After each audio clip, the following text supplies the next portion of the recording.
Paragraphs.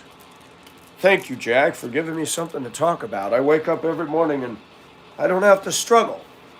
It just comes to me. Thank you for giving me the fuel to drive my truck long distance on this one. I love it. You gave me enough to power an ocean liner, buddy. You wrote these lengthy paragraphs about why you don't vote. You said it's a waste of time. And then you wrote another comment saying, I understand why you do it, but why do you talk? You get views, you get likes. You talk about the Asians. You think all the Asians are going to watch this video? Your words aren't going to change anybody.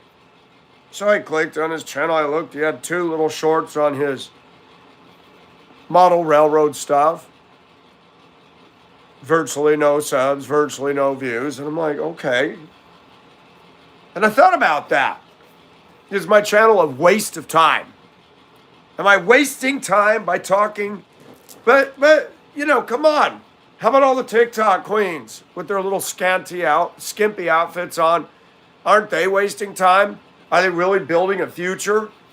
Are any of us, should I go to work when I work with morons? Should I? Should I waste time restoring my house? Should I just buy a log cabin with a hand broom and a pump well and spend a little time maintaining anything? I mean, isn't life a waste of time? Should I buy a Prius because it's practical? Or should I buy a M35A2? I mean, isn't everything we do a waste of time? God gives us meaning, Jag. And yeah, so you say by your definition that I shouldn't talk or do videos because it doesn't matter. Really? It's funny. People do matter. There are people that have an effect on me. We all have an effect on each other. Some of us are like sandpaper. Some of us are like a knife straight into the eye. But we all have influence, good or bad. But with all due respect, the paragraphs about why you don't vote and the paragraphs telling me talking and getting more viewers and subs is a waste of time. Why did you put together a YouTube video and put 2 train videos on there? You're kind of pointless, aren't you? My channel is growing. It is reaching people. It encourages people who've been abused. It encourages people that are Christians. It encourages people that have been bullied. It encourages people to continue on in a world that's telling us to kill ourselves. So, what do you got? What do you have? Should I quit speaking because somebody feels it's a waste of time? How about if all the Democrats shut up? That'd be a good idea. They should quit speaking because they truly are the definition of waste of time. They're just causing destruction. So here's my thought. The destruction of the Democrats is what they do in 4 years takes 20 years or more to undo that. So based on your thinking, we just let evil just reign supreme because my words are a waste of time. No, words can galvanize an army. A great speaker can galvanize people to action and not sell the farm or lose the farm. If we as people, as conservatives and Christians, don't be the salt and light and we don't be the bulldozer who puts the blade down and says, no more, this society will fall so fast and you won't have any freedom. So no, my words are not a waste. Am I some great orator? Will I go down in history? Probably not. But who cares? Am I being used in a corner of my world? Yeah. 10,000 subs? I don't know anybody at work that has 10,000 people that want to hear what they have to say. Or any of it. When I worked at transportation, my gosh, there are black women consider themselves black queens and walk around like they got it going on. I'm going, huh?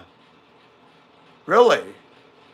Because you drive a bus and you got a bunch of groupies that, yeah, okay. No, you're not. You're not reaching nobody. Your high school popularity contest, that's it. I mean, you did get a diploma, right? You walked off the stage. Now what are you doing? Still playing high school popularity, win class president? Who cares? Who cares? No, my mind, yeah, I could say, I'm not going to go to work. It's too much of a struggle. I work with morons. Even the gal that was training yesterday, wow, the good thing about the workplace is I learned something. My supervisor taught me this. He said when people come in, he said that first couple of days, they're going to give like 80%. He said, but by the end of the week, they're going to be down to like 50%. He says, what I look at is when they come in and they're showing half acidness, I let them go. He said, I know that everybody that comes in here is going to give this much percent and then it'll drop. He said, you came in here and you went full blast and haven't stopped. I said, do you need proof I'm not kissing butt? He goes, no, I don't need proof. And this woman I'm training, day one, she says the right things, and she even said to me, I didn't bring this up.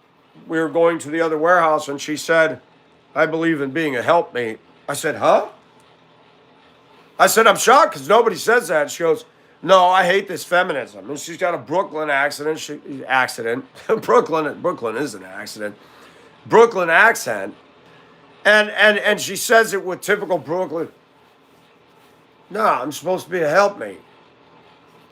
I'm tired of this feminism. It's so stupid. But day two, somebody from another department is telling me something. I said, well, the supervisor told me to do this. And she comes in and tries to play boss. I said, hold up. I got this. And she goes, walks off. I'm like, day two, and we're going to start walking in the footsteps of the clown I'm dealing with. Never trust a woman's words. Never. You need time principle, folks. They'll say all the right things. Then yesterday, break time hit. I go on my break, and she's outside. I said, are you all right? No, I'm not. I brought all my stuff, and I lost it all. I know I put it in my pocket. So what'd you lose? Well, my gloves. I had to have you get me new gloves and my cigarettes.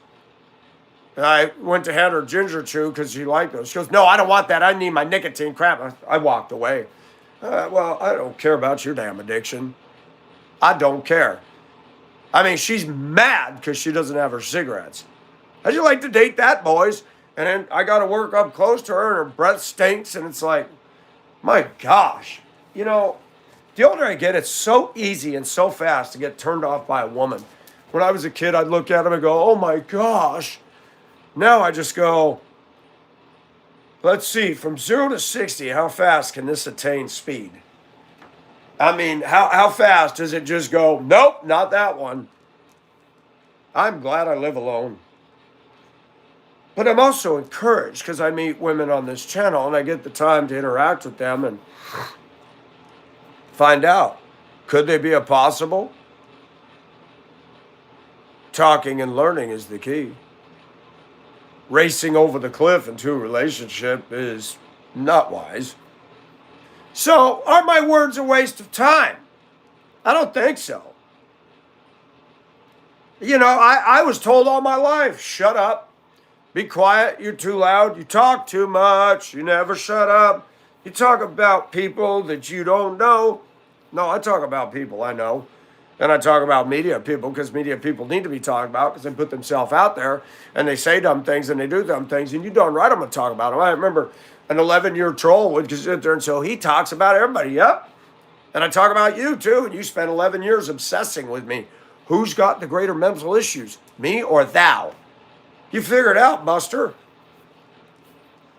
I mean, you should wear some bowling shoes and a big red fluffy wig and a big old rubber nose, and you fit right in out there.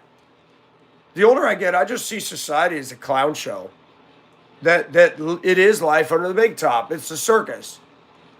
But we got an old black guy at work.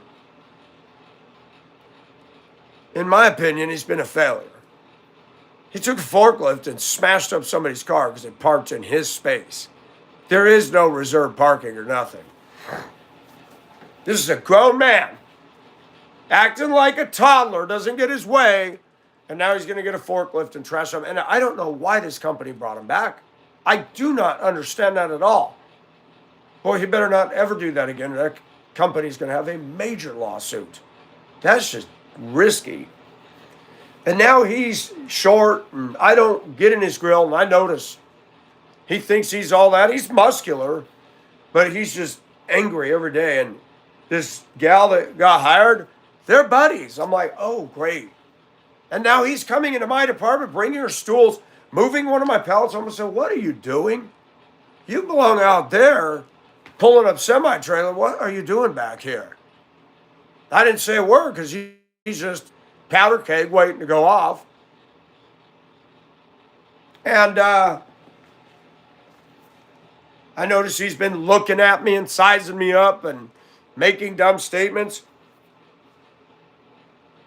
And I stood and I said, do I look like I'm afraid? Yeah, you do. I said, do I? What does fear look like, dude? I grew up in LA. I lived in Hong Kong. I've been all over the place. And yeah, I walked through dark alleys on my way home from work.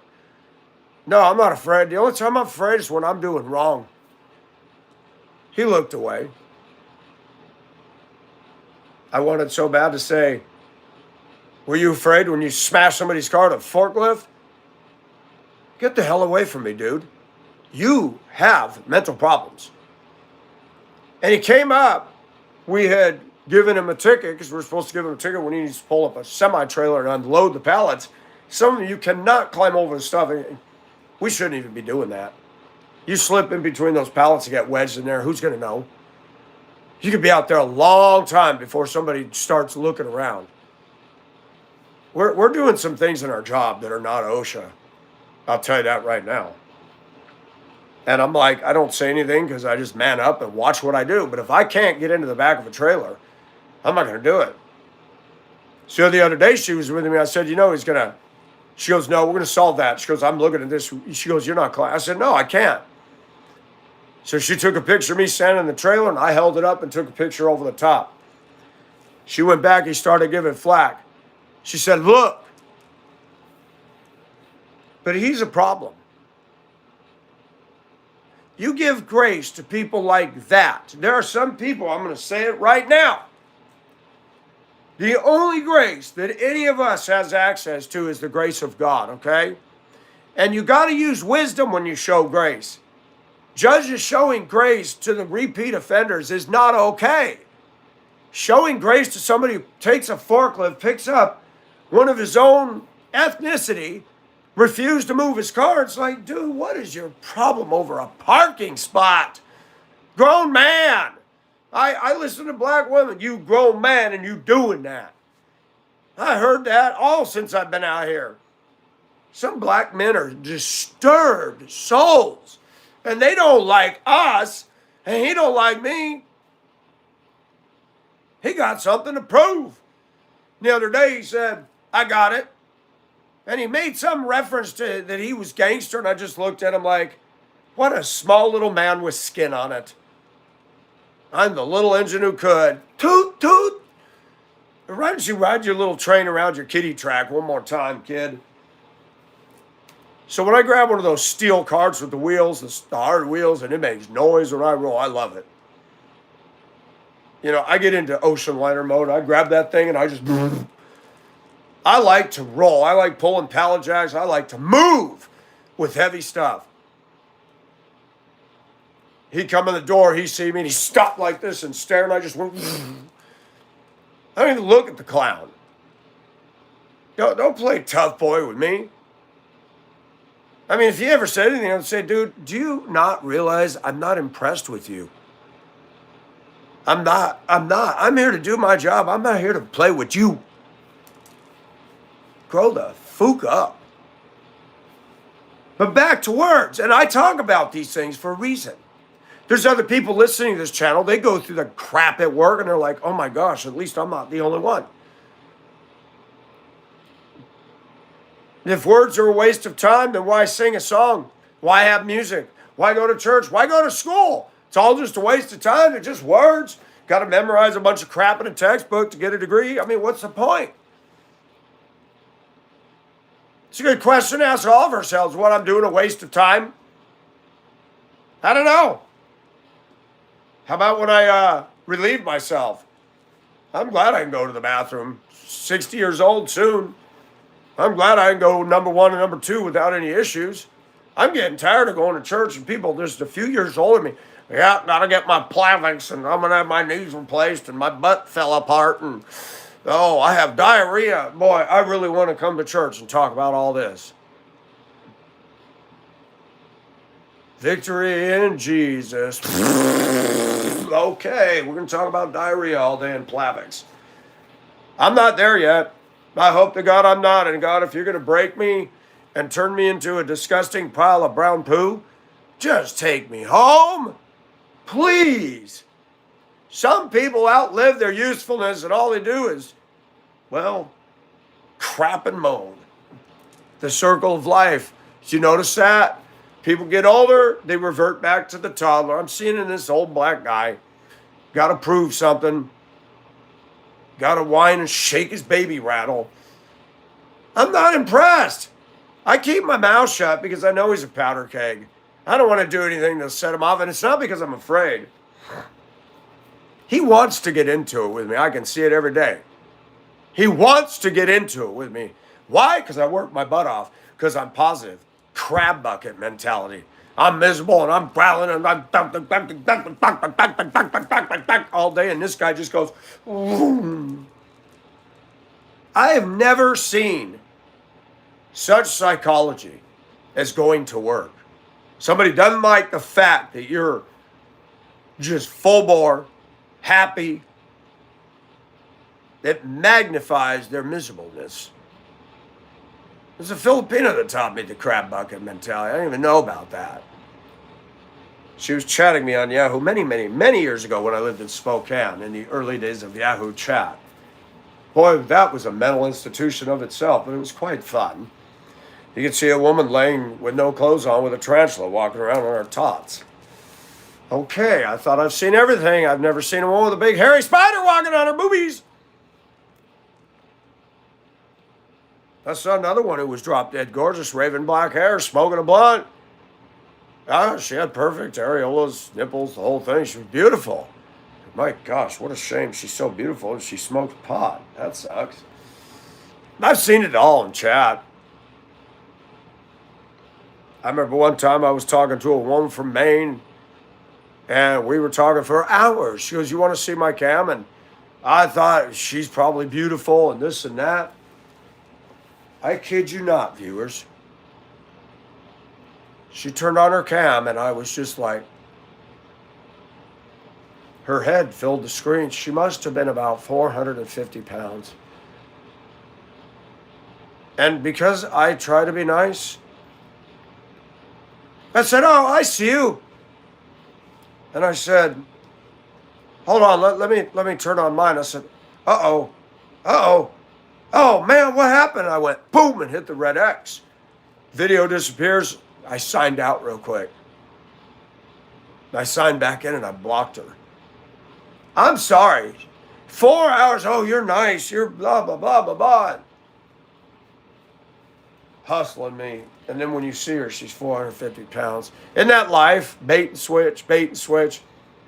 And I've noticed something with this race out here. They really like to grandstand.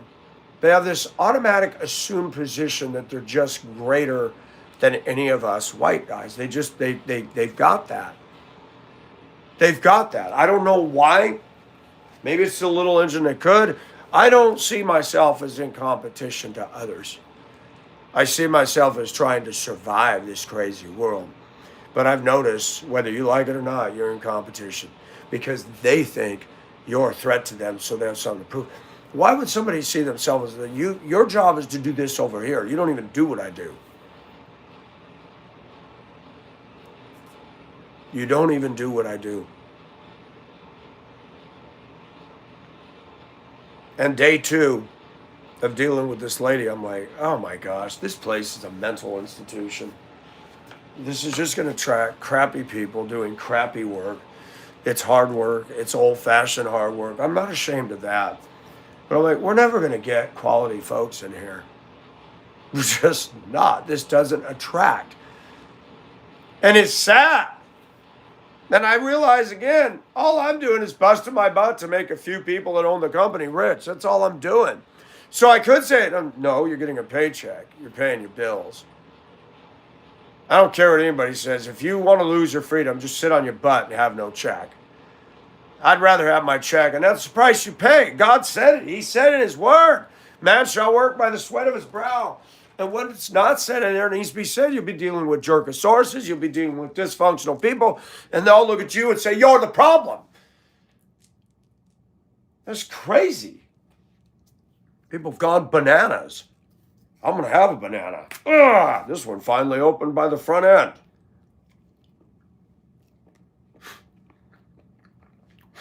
Why do I masturbate? It's a stress relief. That's it. I don't drink. I don't smoke. I don't chew. I don't do 420, and I don't date girls who do. I did. I won't anymore. I like a woman who takes care of herself. I like it when her breath smells good. I mean, we're not going to be perfect, but you got to at least maintain things. When I kiss a woman, I don't want to taste cigarette, coffee, God knows what went down her garbage disposal.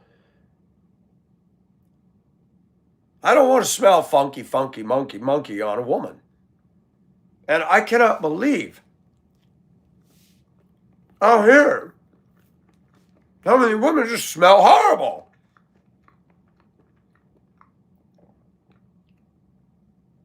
And I told her, I said, I got this, honey. Get off. You talk about a helpmate. You're not my helper. You here to work. Do not get involved in mine and somebody else's company business. And I'm realizing, you know what? I had hope one day, the next day, it's like, oh, now the true stuff's shining through. But I praised her. She had to pack up. I had so many projects. I said, shop is done changing out the lens on those steel lamp lights. They're big truck lights and they're solid steel, and they got the glass lenses, and they traded one out for a darker lens of the two lenses. And he said, I need you to get those. I said, I'll get them. So I staged an area and I said, I got a job for you today. So these are the boxes that the supervisor ordered for these lights, because if you look at these boxes that came in, they're not big enough. And that little railroad, shader that sticks out is poking through the box. Pack them with paper at the bottom, put them in, pack them at the top, one tape across the top. And I'm going to bring you a big box on a pallet, and you're going to stage them in there. She was a crab yesterday. And then she was telling me she doesn't like the guy that's really causing problems, the crappy music he plays. I said, I don't like any of that stuff. He over there at the pack table, I got a Tommy gun. I got a Tommy gun. I'm a B. I look at him and go, and you wonder why some of us look at you as Neanderthal. Can I say something to the African American community out there? How are we supposed to view you when you're doing and singing crap like that? That's ridiculous. And I suddenly realize I'm, once again, not everybody, there's a contingent of low class, no class people. It's like when somebody scores a high score in a video game, Pac-Man. Oh, I'm the Pac-Man king. Okay, that's cool. Now he wants to be the pack table king. He came up to me and he saw that she and I were busy. And then I'm getting called by this. Mike, I need some more lenses. The wrong lenses were pulled. I said, yeah, he pulled those. He's making mistake after mistake. And then he got caught up for 1 second, and he's pointing stuff at the back of the back table. And I told him, leave that stuff alone. He will not follow directions. So he calls over to the president. And he says, what do you want Mike to do with these? I heard that. I'm like, what do you want? Dude. And he called me over and says, I'm going to have you do these. I said, you want to give me priority? Because I said, I got 3 of your orders plus somebody's that we're trying to get wrapped up today. Oh, okay, don't worry about it. So I went to the other guy, the owner, and I said, he pulled me to do something else. I said, okay, can we talk about priorities? I've got her on this. He said, that's good. Leave her on that. I said, good. We can complete a task today. I said, I'm trying to get these ball joints. Customer ordered 300 of them. They don't have the cotter key. They don't have the castle nut. So I'm doing them by groups of 20s because I said, I can't get anything done. I said, and then Clown over there, he knows I'm busy and he wants to involve me at every turn for his madness over there. And I told him, he goes, why can't he check all those starters and find out which is, because we have as removed and we have new. You have to look at the sheet. Most people want new. Some will take as removed because they rebuild them. Then he grabbed the crappiest ones. I said, can you? He goes, I'll take care of that. He says, why can't he do that? I said, that's what he's doing, boss. I'm busy, and he's jackhammer all day.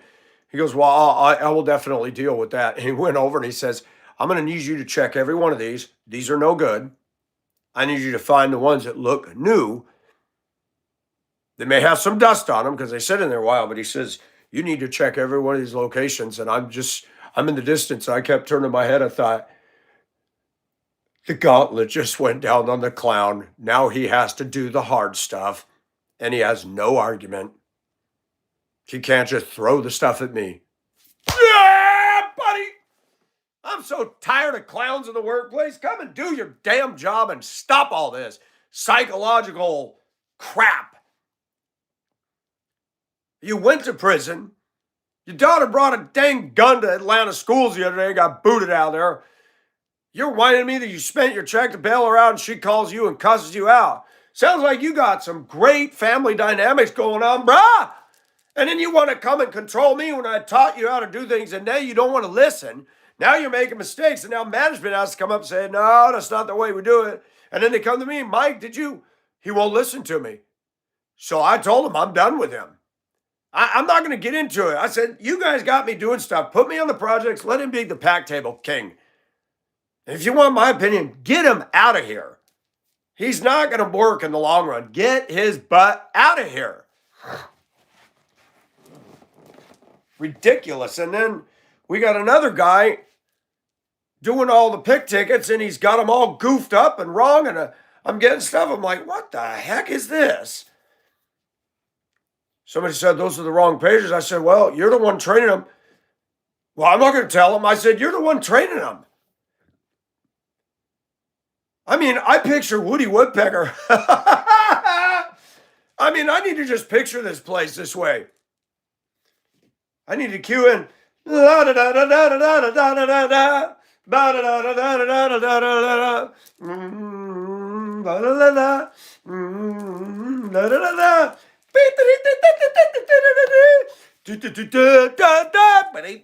all, folks. That's what I go to every day. Grown people acting like clowns. I got to look at life that it's a circus. The circus. Step right up, folks. The greatest show on earth. You go into your job. You got those that claim to be professionals. They wear a suit and tie, and they're the biggest dorks in the place. Then you got the worker ants. They can't get along with each other. Then you got the guys that running out back, smoking pot, taking extended breaks. Mike, do you know where so-and-so is? I think he's over on Blunt Avenue. Blunt Avenue? Go check behind the warehouse. I don't know where he is. But every time he comes in, he smells like marijuana. No, I don't wanna. So stupid. Why are you going to come to work and do drugs? Because they do that down here. They do it at Amazon. I got a friend in Cleveland. He said 2 of them were caught having sex in one of the new additions on the building. And he said at break, they all go out and their blunts all over the parking lot and they're smoking away. That's the kind of people Amazon attracts. That's the kind of people packing your stuff. So when your order's wrong and your stuff ain't right, I was gonna do my job instead of get high. I was gonna pack up the box, but then I was high. I screwed up my whole life and I'm at Amazon now, and I know why. Why, man? Because I got high. Because I got high. Go ahead and tell me how wonderful the world of marijuana is. Go ahead and sell me on that. I'm so tired of that crap. So tired of that lie. Drugs, baby. Drugs. I'm around it all the time here. I'm sick of the smell of it. It smells like armpit. You're going to sit there and tell me how great it is. Oh, I got to have this. Well, you go ahead and have it. I don't got to have you, and I don't got to be around you. But you got to be at work. It's enough in the South. You got to smell BO, butt crack, and who knows what down here on a woman, and cigarette smoke mixed with coffee and alcohol and all the other stuff they inserted into garbage disposal, and you're just like, and people look at me and they put me down. I am full of life. I'm full of energy. I smell good. Whew. And then it dawns on me. They know you're decent. That's why they drag you down. Crabs do that.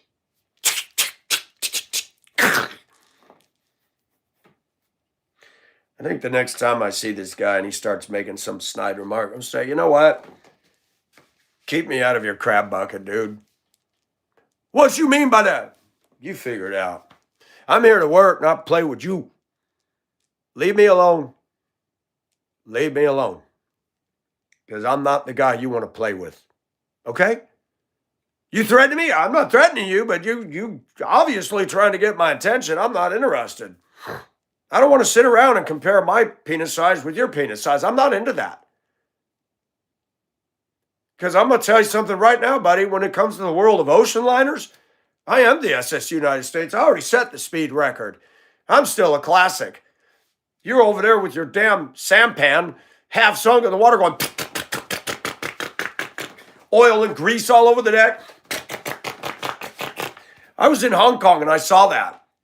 I saw rusty freighter, small rusty freighter. I mean, rust streaked down the sides like the Titanic.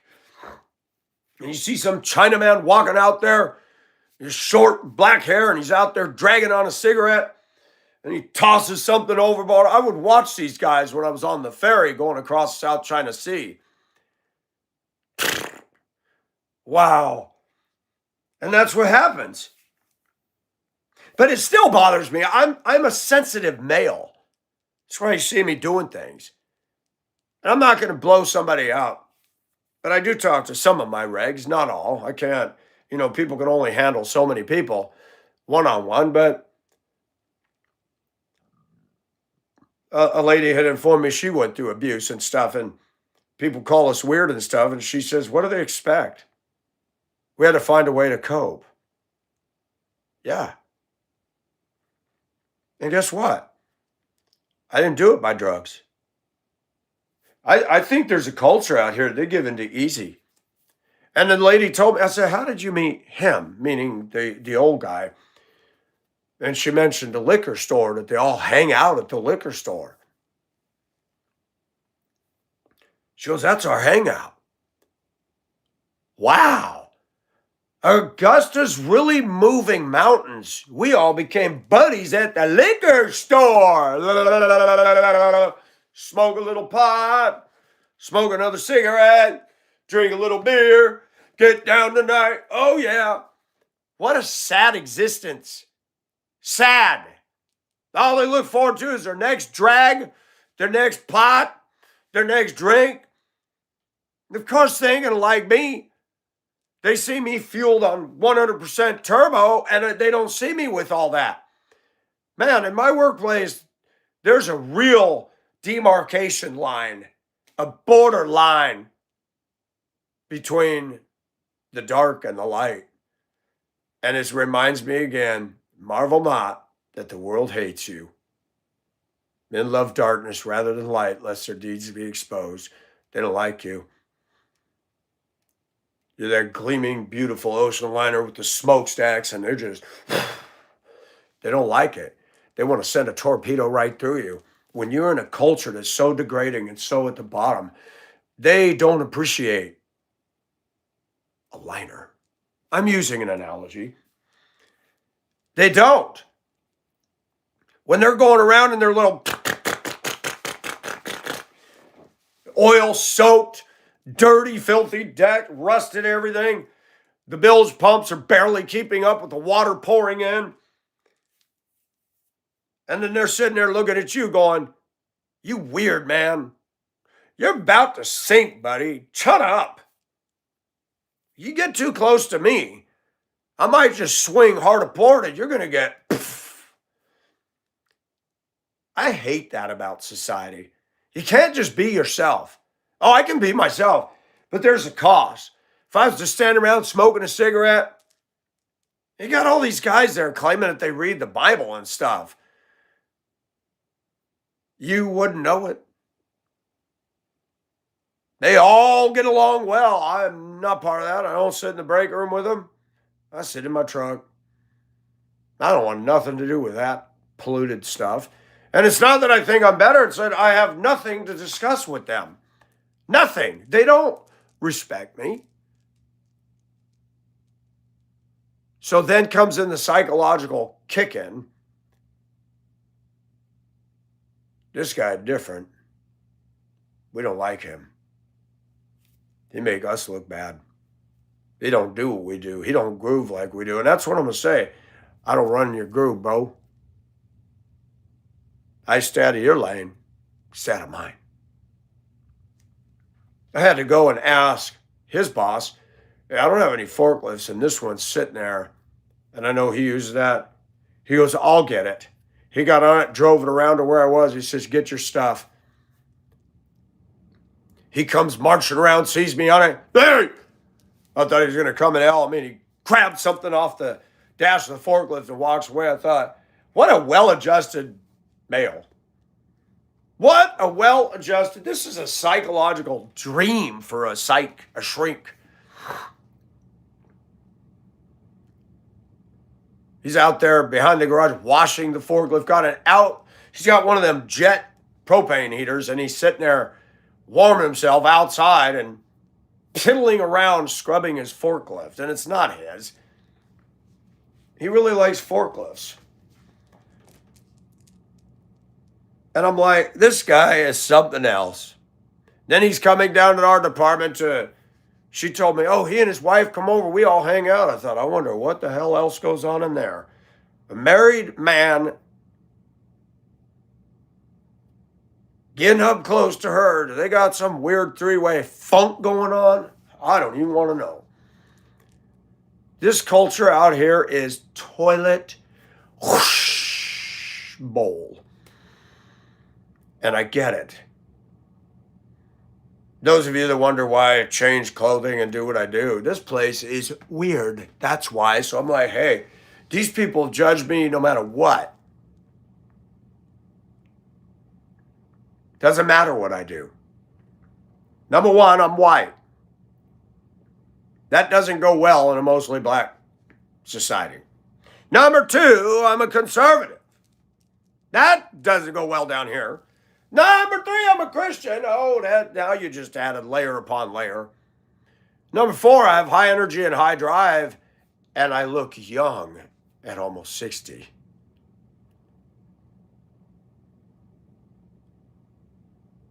Some of these people that are my age look like a burnt-out piece of licorice. And I'm slow up here. I've always been behind the 8 ball. I take things to heart and I take things personally, and then it dawns on me, you know why they're acting out? Because you have value. And they don't like that. They know when they see you. You don't have to say a word. You don't have to prove anything. They're getting rattled in their dark bones because they don't like the fact that here comes Pacific Ocean Superliner just blasting through the middle of their life, their culture, and they're like, We never seen one of those before. Well, of course you haven't. You're in a dirty, filthy, polluted harbor that's soaked with oil and rotted docks and the smell of creosote, and seagulls won't even come in there and get leftovers. They're like, "Rat," and they're out of there. And I parked in there with this big, beautiful ship wondering, what am I doing here? I'm not reaching nobody here. So if you want to talk a waste of time, and I've had several people on the channel, why don't you sell your house to get out? Have you seen the cost of real estate around the country? I got a deal on this place. I've had to bust my butt to bring it up. The cost of sweat equity and the money I spent and the money I saved by not hiring all these douchey contractors. Let our team of experts. Yeah, a 20-year-old that was taught how to throw a window in, and they do. They just cut open the wall. There, we're done. I come in the house and I feel a freaking gale force wind blowing through the window. I'm like, they didn't even tuck it. Stupid. So when I opened up the trim from the other side to redo the sills, I took the insulation and putty knife and went, no breeze. Paid thousands of dollars for these clowns to put in windows. And because you don't see it, what you don't know don't hurt you. These companies are a joke. Let our team of trained, certified experts. Man, all that is showmanship. Lies. You can teach a monkey to do this job. If these monkeys can do it, then I surely can learn how to put in a window.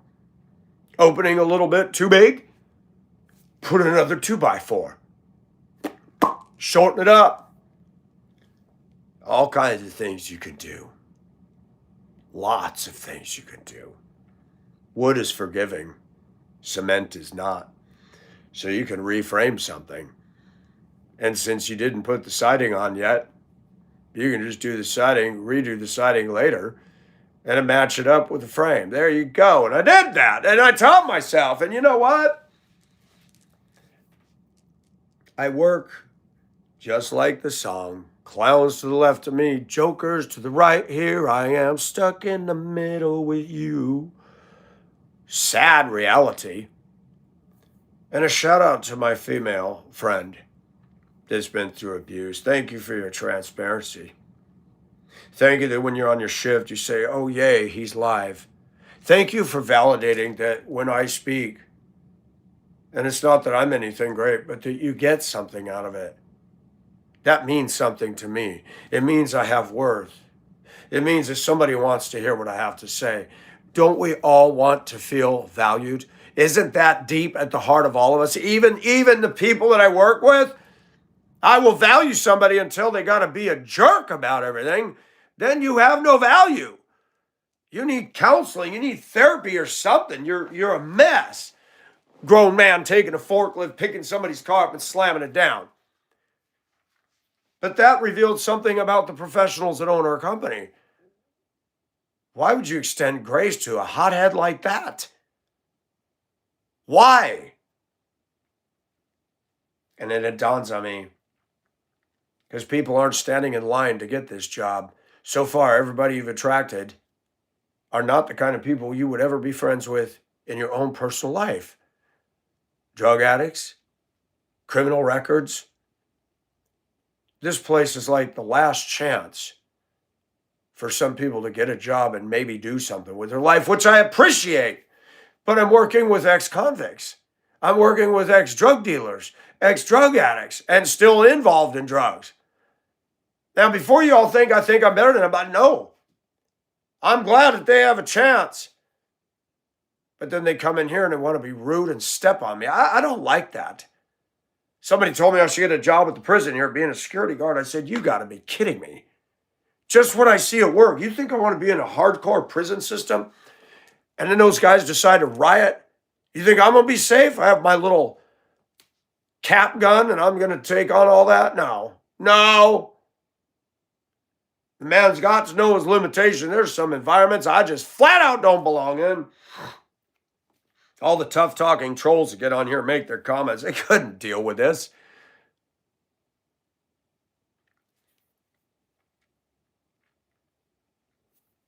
So, Jag, what are you doing with your life?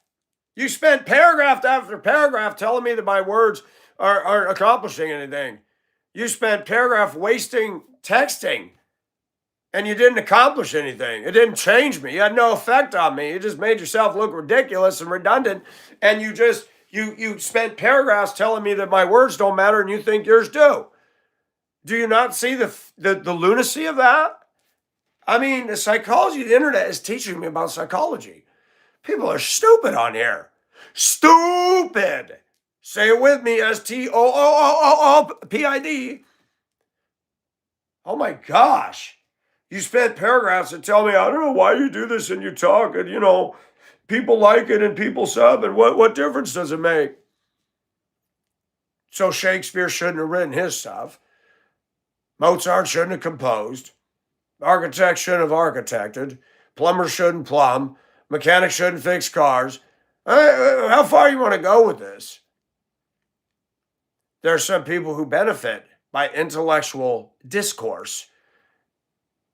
Okay? And sometimes there are people out there, I may say something in a way they never thought of, and it can be revolutionary in their life.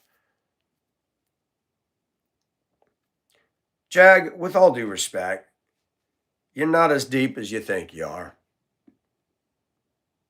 You just proved to me you're not intellectual. You spend paragraphs telling me, well, why do you write so much? You spent like a toilet, around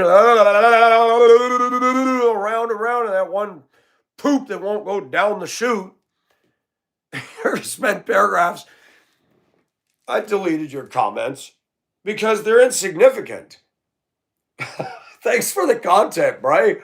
Thank you. That's awesome. You gave me something to rap about. The Bible does say, in the abundance of words, sin is not absent. That's true. That's something we all have to guard against.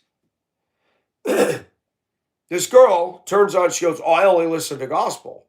That's what she told me day one. Yesterday, she pulled the jack on her phone, and it ain't gospel. It's God this, God that, God. Oh my gosh. And people get mad at me for that is so Neanderthalic. African men and women don't even listen to that in the tribes over there. I tell you what, there's a Neanderthalism that exists in this culture that'll make a tribe look like a beautiful place for me to live. I mean, what is the definition of pagan? Have you heard this music, people? And I didn't say anything to her. I'm like, if I got to work up close to her, I'm going to say, okay, can you put the headphones back on? That's a bit much. And she was complaining about the other guy who's playing his FF. I'm a B, I'm a B, I'm a B. Do they really get energy out of this? Yeah, they do. And you know what I tell people? You are what you listen to. You're going to listen to what reflects what's in here. You tell me you read the Bible every day and you're listening to stuff saying, I'm a B, I'm a B. Okay. It says in here,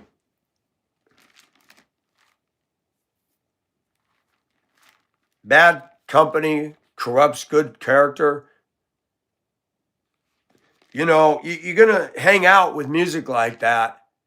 You're not aiming for the stars. You're aiming for the prisons. This music just to me is just prison music.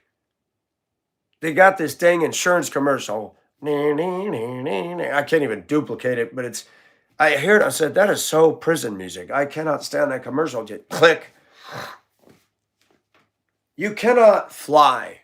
You cannot soar when your diet is that stuff. I don't care what anybody says. Oh, you may get a car with the Pimp D rims and you feel good because you're in your little Crown Vic throne going through the neighborhood looking at everybody. I want to say you look just like a clown. Just put on that fuzzy red hair and a nose. Booka booka booka booka beeka booka boo. Booka booka FFU. Booga booga. I'm an N-word. I'm an N-word. That's what it's saying. I hear it. I'm like, how do people get any sustenance out of this stuff? Yeah, my words make a difference because people need to say this and they're not saying it. And we need to challenge this Neanderthal generation that, hey, if you want to make a point, you're not making it. The only point you're making is you're verifying and your pattern recognition. You're saying this is why people don't want to move in your neighborhoods and then why they don't want to be around you. And it's funny because this toxicity within this culture is spreading like gangrene throughout our society. The young kids have caught this. The whole attitude and hatefulness. I told this grown man, 310 pounds, let me get this straight. Your daughter called you and cussed you out and you bailed her out of jail. Yeah, I put my whole check into her. I said, I know you did. So next time, tell her next time I won't bail you out. He said, I blocked her and her mother. I said, wise man, you're learning. I don't have any envy towards that culture. Why would I? My life is a struggle. All they do is compound their struggle. They want to ask me for money. They ask mooch off each other for cigarettes all day long. You people are sick. You got a smoking addiction. You can't buy your own. You got mooch. You got a cigarette. And I noticed that. There's a white guy there. He claims to be all in with God. And he handed out cigarettes to everybody thinking he's doing a work for God. The cigarette ministry. It's ridiculous. I don't care what people think of me, and I do talk about people because I need to. It is okay for us to analyze what's going on around us. It's okay to check things against this. It's okay to do that. And this society is trying to beat us up saying you can't say anything about a black culture. You want to bet? They talk about us. Absolutely. Ask Paul. Go up and say, well, you shouldn't talk about the Jewish people. You shouldn't talk about the Judaizers. You know, they have a different set of beliefs. No, Paul said, let them be accursed. They bring in a different gospel. Same with this black culture. They want to talk about us whites. They want to talk about God. They want to talk about justice. Let's analyze their definition of justice. Let's analyze who is their God. Let's analyze the behavior in their culture. We're absolutely going to talk about it. Absolutely. I work in it. It's toxic. It's crap. I went into the bathroom. We got one bathroom. And somebody pissed all over the seat. I had to get towels, run to the hot water, wipe it down, wipe it off. Grown people. And somebody pissed all over the seat.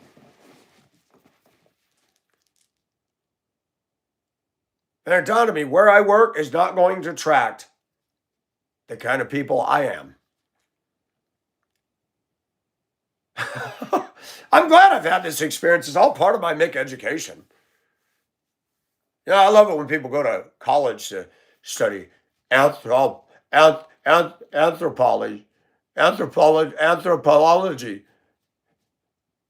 You know, they want to study people. Why are you paying for school? Just walk where I've walked. Live in Asia.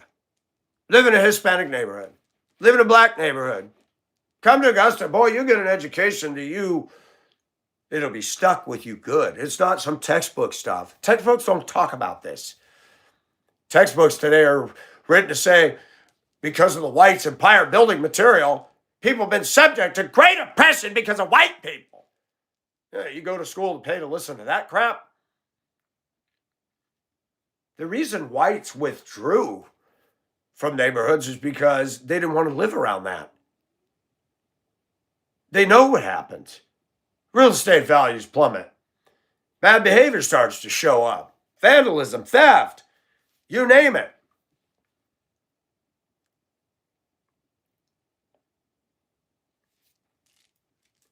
I live by the grace of God, and I'll tell you what, I have been punished by this race of people. I mean, it goes on and on and on. And it dawns on me, you cannot intellectually get them to see the error of their ways. It is impossible. They have a mental cement freeway barrier block between what they're raised with and their cultural, their music and their stuff. They can't get outside of that.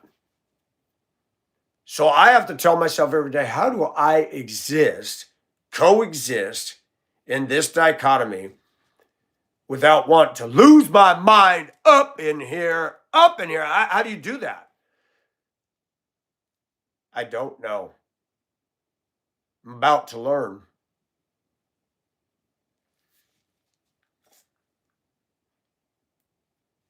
The Bible talks about something that we need to remind Christians of. The disciples were sent out. Don't take a bag, don't take this. Go and preach or teach what I've taught, cast out demons, do all the stuff, and anybody have you in their house, stay. Let them feed you. If any do not receive you, shake the dust off your feet and walk. When you're dealing with the kind of people I'm dealing with, you have to just literally say, they're a lost cause. Only God is going to be able to punctuate their equilibrium.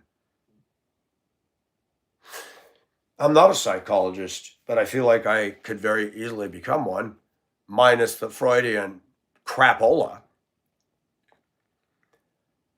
And no, my words aren't a waste. I'm vocalizing what many Americans are scared to death to talk about. I'm showing a face out here that says, yeah, I lost my job because I told the truth. Had nothing to do with it. You had a white woman superintendent virtue signaling, character assassinating me, lied in the letter she wrote, totally lied. Took 4 videos that had nothing to do with the original video to try to make a case that I was a danger.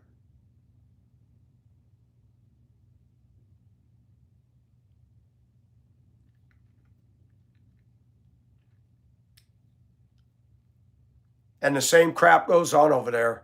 The same bad people still have a job.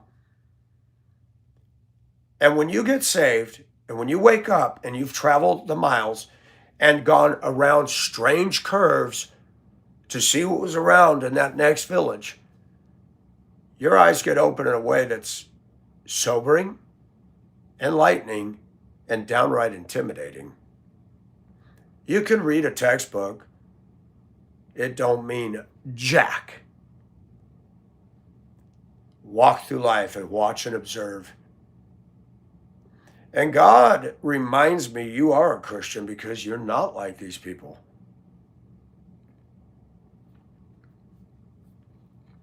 People can't wait to get out the door to have their next cigarette. Isn't that exciting? Smell stinky cigarettes. And stand out there and talk about absolute trifles.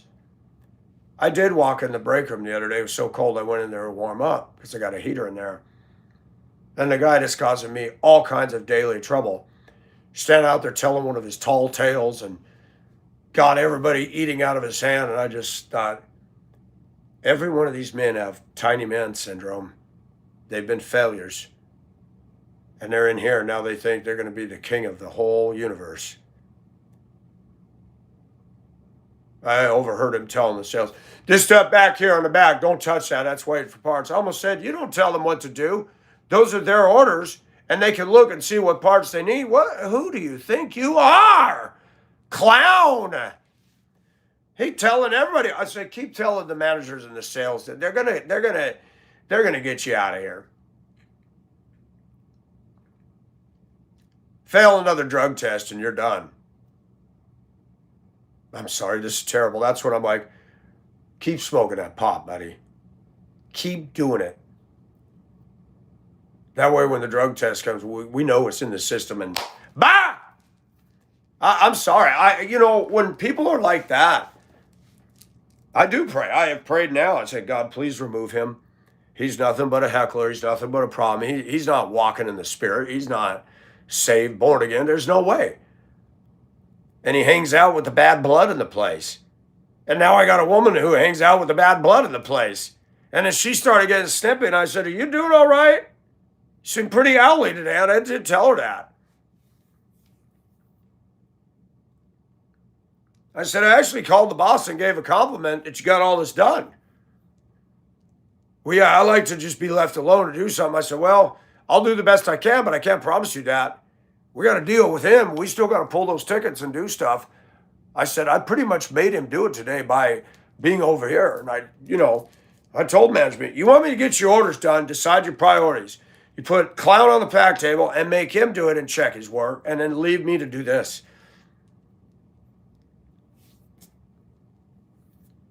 He puts his coffee cup up on top of the tape machine. It's been knocked over, I don't know how many times, spills. And I told him, please do not put this up there, put it on the backpack table where it's out of the way. He keeps doing it. So I just pick it up and slam it down, whether he's present or not. I hate that. Somebody come in, and that is a problem with this culture. That's why they play their offensive music loud. They want to dominate. They want to make a statement that I own this, whatever. That is a big problem. I'm going to say it in the BLACK male community. They want to dominate. They want to steamroll in and take over with their music, make noise at the house, have the whole block in fear, and they want to get in the workplace and think they're the pharaoh. It is a dynamic, and I'm seeing it over and over and over and over ad nauseum. And it's called overcompensation.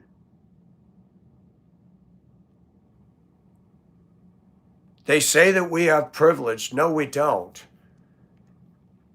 We have a different brain. That I was raised in a bad environment, not quite to the degree they have.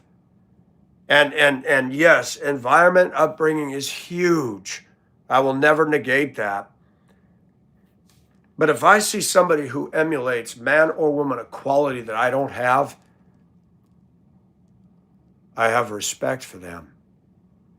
When you got people that are failures and they're looking at me and they're dogging me and they're not respecting me. So I'm not going to have any influence on them. But management needs to look at that and say, you know what, dude, you're making mistakes. We've seen what you've done to Michael. You need to go. You need to just go. This isn't working. And it makes me realize all they care about is the bottom line. They even said in the meeting, you don't have to like each other, but you got to be kind. But let him do that to one of the owners. Let him heckle them. I promise you they won't put up with it. Why do they make the employees put up with that? Because the owners are Christians, but they haven't grown and matured enough in the faith that part of being a Christian is if you're in a position of leadership, whether somebody's a certain ethnicity or not, if they're acting bad, you need to call them in and say, hey, this bullshit that you're doing needs to stop today. And if I see you do it again, I'm going to let you go. Mike was here before you. He runs that like a tight ship, and you're over there disrupting everything. You're harassing him. It is harassment. You do what he says. You're not the boss. And now he's got his headset on, puts his body right up against the tape machine. The girl couldn't even get up there. She goes, yeah, he got to dominate and hog the whole time. I said, he does that every time. The other day yesterday I come out with he stands 3 feet out from the pack table, got his back leg kicked all the way out. And I know how much distance I got, and I came around with a steel cart. I don't even come close to him, and he yelled something. I said, what? Did you hear me? I said, don't hit me with that cart. I said, if I ever hit you, would I hit you? Don't worry about it, bro. Don't worry about it. I know my distance. And he shut up. The guy just wants to fight. He wants to fuss. He wants to be a jerk. He don't know the God of this. And he has a prison mindset. He going to be the one in the cell, got all the other prisoners laughing and eating out of his hand. You're the star of the prison, buddy. And I see that. It's starting to become aware of the convict mindset. It's very dark. And they don't like guys like me. I would hate to be in a prison with that kind of people. I don't even want to imagine what they would do to me. When you realize how depraved humanity is, it's very, very sobering, and it's not a pleasant thought.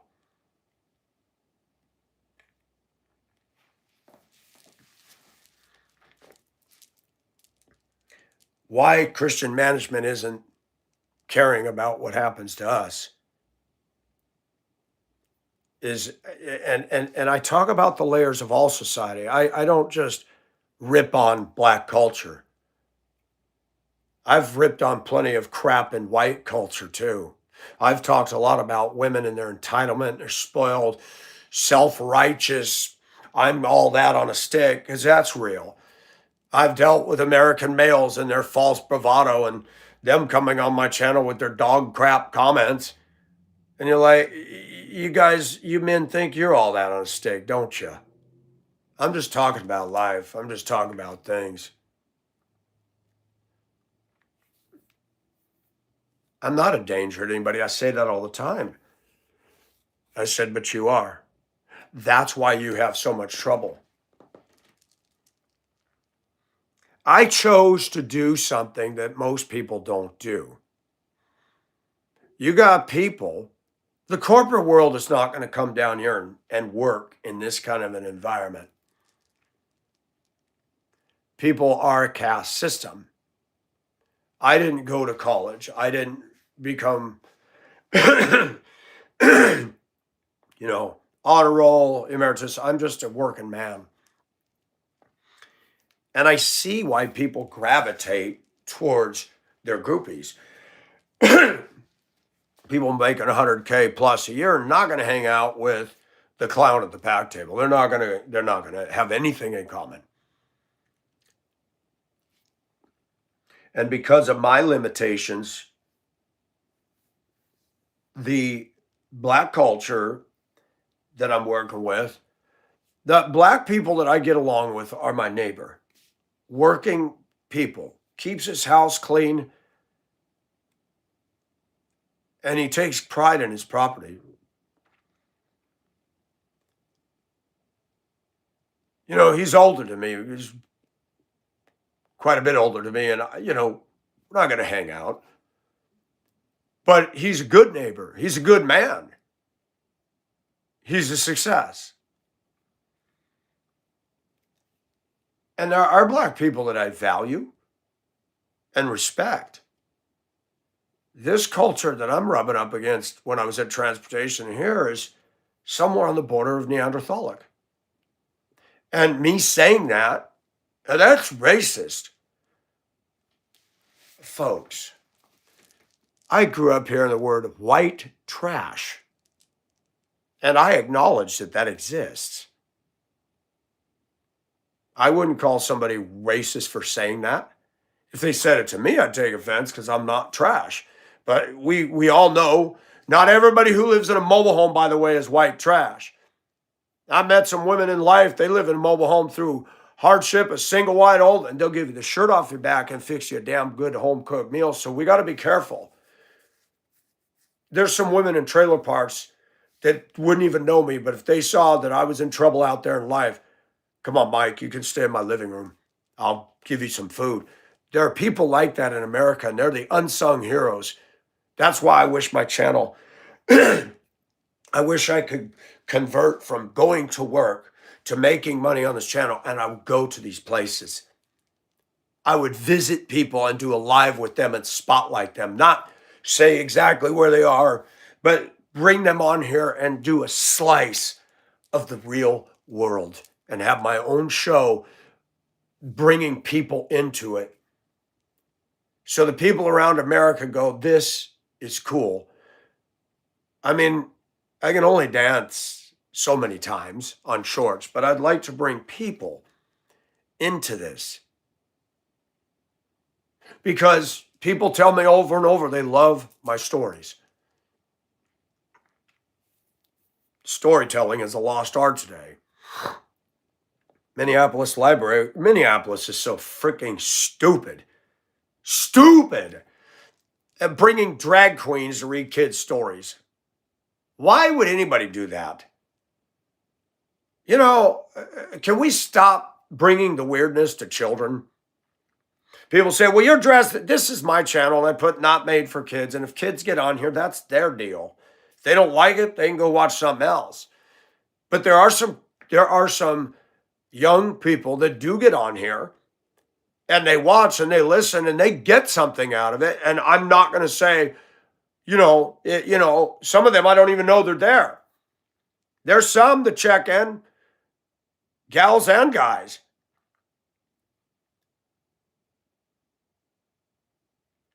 And maybe they lied about their age on YouTube. Well, whatever.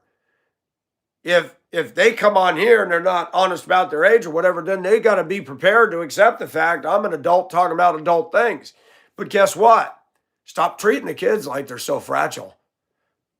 They're growing up and seeing stuff that I was shielded from, even in the abusive environment. I go, we didn't have porno movies.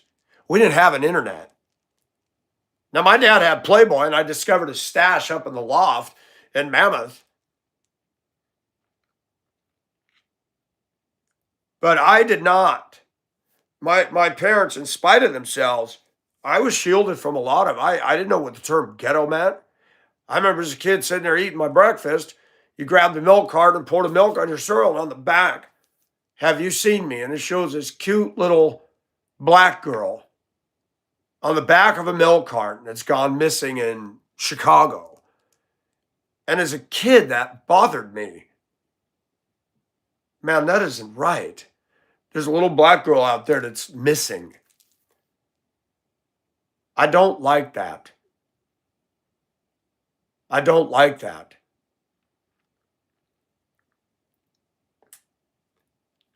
I've been very honest about things. I talked about that Mormon girl that disappeared in Ogden, Utah.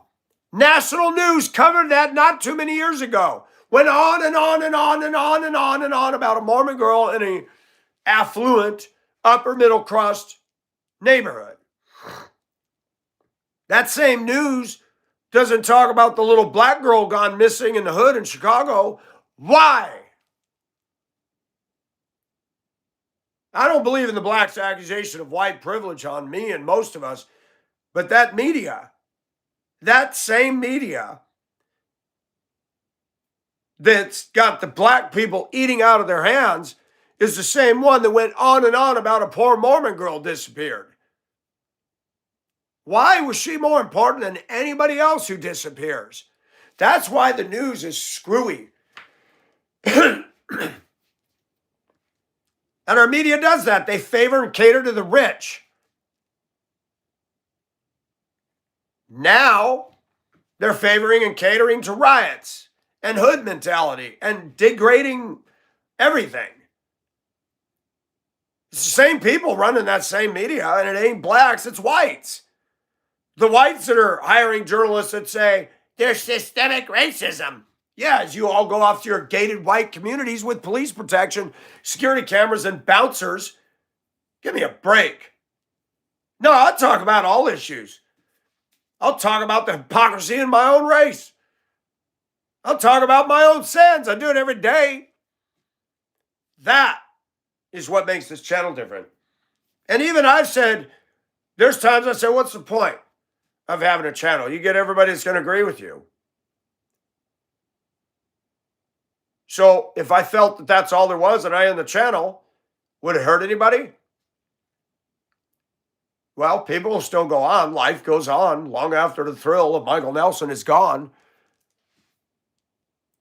But if you've been called to do something and you're empowered by God, then it's not fruitless. If you're building the house and God didn't build it, the first wave is going to come and back out to sea. I've been attacked. I've been hounded. I've been doxxed and harassed and threatened by a clown of 11 years and his sick little cronies. And guess what? God has a call on my life, not that clown. God has a call on my life.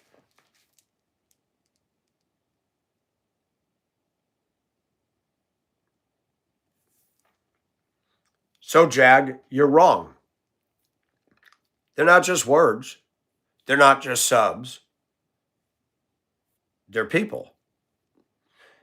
And some people look forward to hearing this. Like you get home Friday and you want to tune into your favorite program. This is becoming people's favorite channel. And they get something out of it. We got humor. We got sobering melancholy. We got everything. There's something for everybody on this. I'm not Benny Johnson. I'm not Mark Dice. I'm not Paul Joseph Watson in these channels that are 36,000 feet and just making money. They don't interact with nobody. They don't want to interact with people. They want to be the king of their whatever, their empire, and rake in all the money. And that's what's sad about Americans. People will throw money at that. And maybe the reason my channel doesn't have the donations flooding in is because sometimes if you have the wrong view of things, you could allow that money to influence you in a way that you cease to be real. I don't know. But I would. If this channel made enough for me to make a living and pay for gas, because I'm not flying around, I'd love to visit people. Bring them on the live. This is so-and-so. She does this. She lives in this state. Like Mr. Rogers, who took the time to ride on a school bus and talk about the bus driver.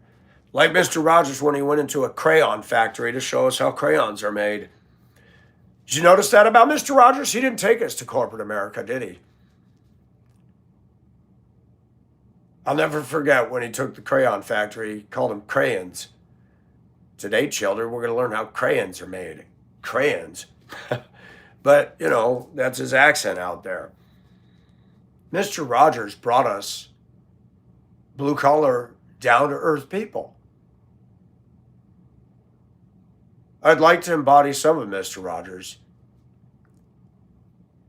I will never be him. I wouldn't even try. But I'd like to take what I learned as a child in this program and bring it into adult life. Today we're going to visit Pond. Today we're going to visit Jessica. She's raising 3 kids. And we'll see stuff flying in the background, yelling and fighting with each other. She works full time and she's got to do all this. I would love to bring people, just like Mr. Rogers, say there's only one you. And a lot of people feel that their life is insignificant.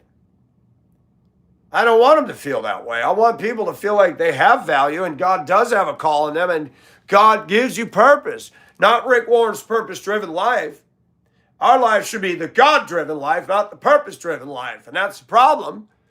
He's a multimillionaire, and you got a clown running a giant church called Saddleback, but he's got time to write books to tell people how to, more motivational crap. If our motivation doesn't come from the Word of God, then forget the motivational speakers. If God isn't powerful enough through His Word to move us, well, then nothing's going to work. You just want to be entertained.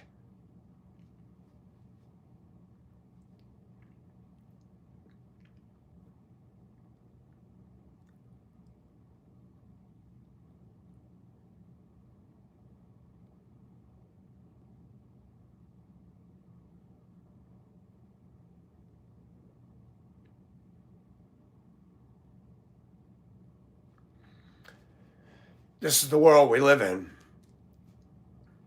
I bring it into your arena. I put myself on display, good or bad. Most YouTube artists won't do that because they've been trained and raised to be artificial. Why do you think artificial intelligence is gaining traction? Because we don't have a lot of real intelligence. That's why. So now we're going to have plastic intelligence. Isn't that ironic? We have more communication, more money is spent on communications today than ever in the history of mankind. And we're communicating less with real people face to face than ever before at the same dichotomy time. Let that soak in. We don't know our neighbors.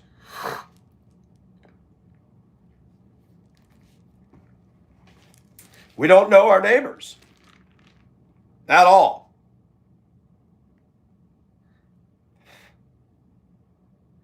Then the Lord said to me, go again, love a woman who is loved by her husband, yet an adulteress, even as the Lord loves the sons of Israel, though they turn to other off raisin cakes. That was their version of talkies back then. So I bought her for myself for 15 shekels of silver and a homer and a half of barley. Then I said to her, you shall stay with me for many days. You shall not play the harlot, nor shall you have a man. So I will also be toward you. God told Hosea to marry a prostitute. God told Hosea to marry a prosty. Doesn't that contradict? Wasn't an adulteress to be stoned? Now you're getting into, there's the spirit of the law and the letter of the law, and then God's trying to make an illustration through. Why would God tell a man who wants to be loved, go marry the HO down the street? Then he has to buy her again because she was playing around on him. I knew a woman in Duluth, and she was good looking. She was staring at me in a Bible study one day. She used to hang out at this park in West Duluth.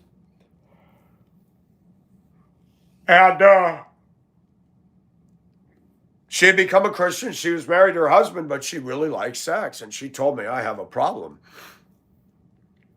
My husband told me, if you go out there and play around, I'm not going to stay with you. She was so provocative, and I looked at her, I'm like, oh my gosh, she would be easy to get lost in her sensualness. We never did anything. She admitted, I still struggle. She goes, I don't act on it, but I still, she said, I still like to be flirty, and I still like to entice. She loved the power of enticement.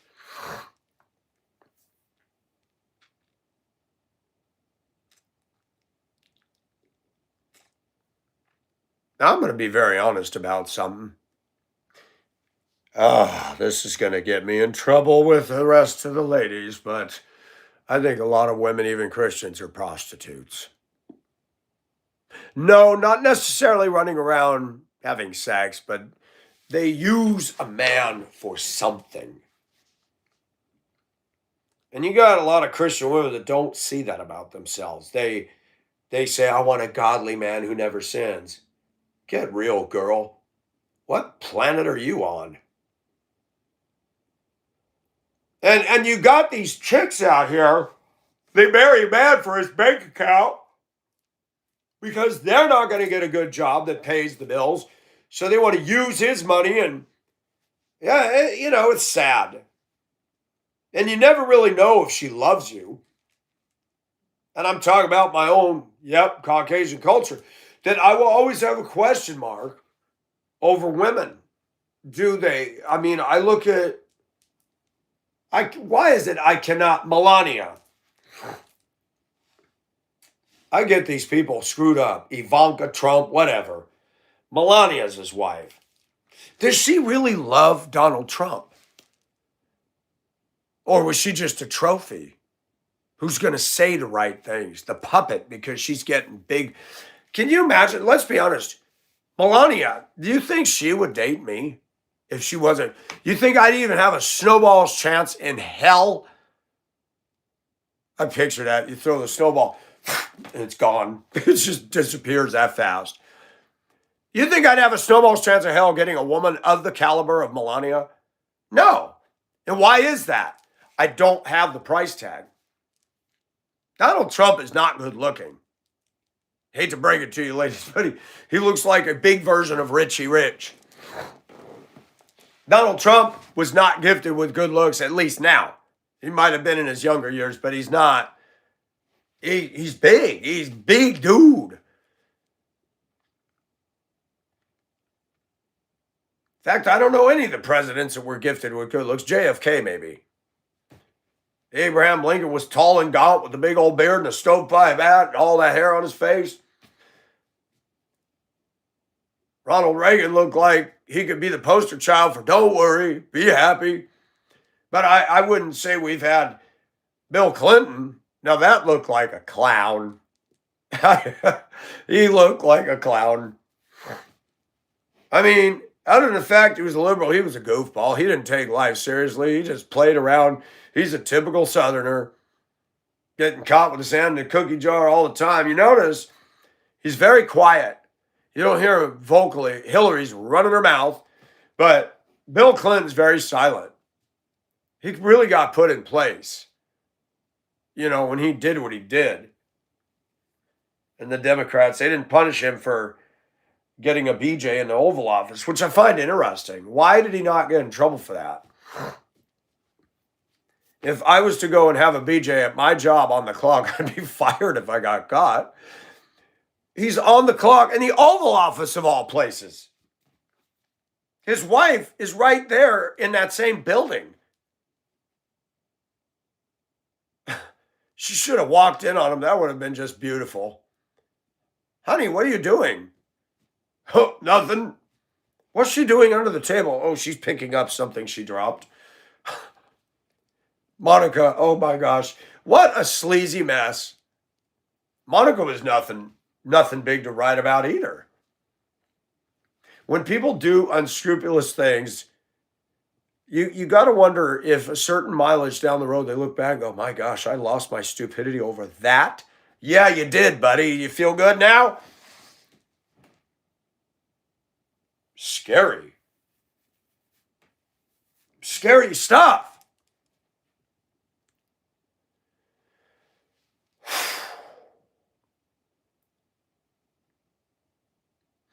La da da da da da da da da da da da da downtown. Da da da da da da the traffic in the city. Petula Clark. Now that was a pretty gal. She was a pretty gal. Good music too. This is a gay bag, by the way. It will not open without the scissors, which means the factory morons, probably ex-convicts, put it together, didn't quality control or make sure to use that machine that makes the little crimper in it so you can open the damn thing. Yeah, I hate to say it, but a lot of manufacturing or warehouse jobs. Okay, I gotta be careful because I'm in that. I've noticed they attract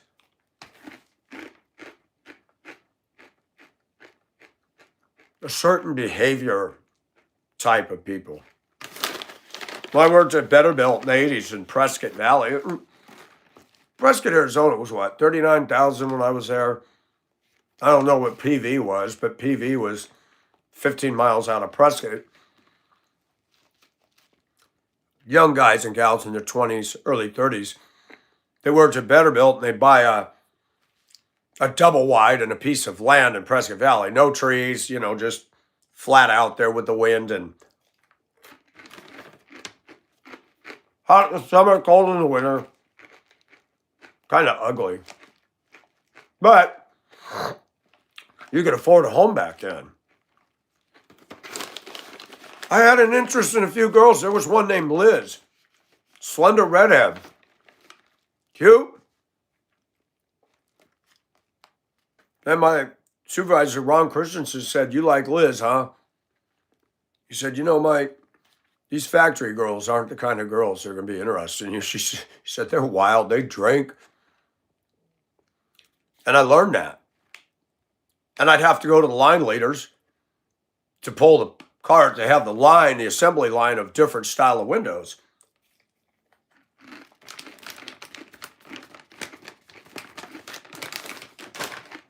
Prescott, in the 80s, factory.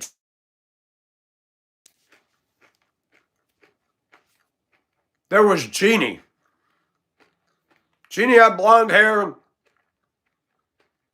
She'd wear skin-revealing, cleavage-revealing tops, Didn't shave. Sweaty underarms. You can see the sweat. And she'd growl at me. I need carts, Mike. I know, Jeannie, I don't have any. They're all loaded up in warehouse. Well, I need them. Proof that women don't listen to what you say. I can't take the product off them because they need to wrap them. They're staged and they're wrapping them as fast as they can. There was Leslie. Leslie was awful. Big, heavy woman. She had motorcycle, biker tattoos, whatever. Not pretty. Didn't shave. They all wore those sleeveless shirts showing everything, and you're just like, men get off on these kind of women. And she was flirting with me, and I'm like,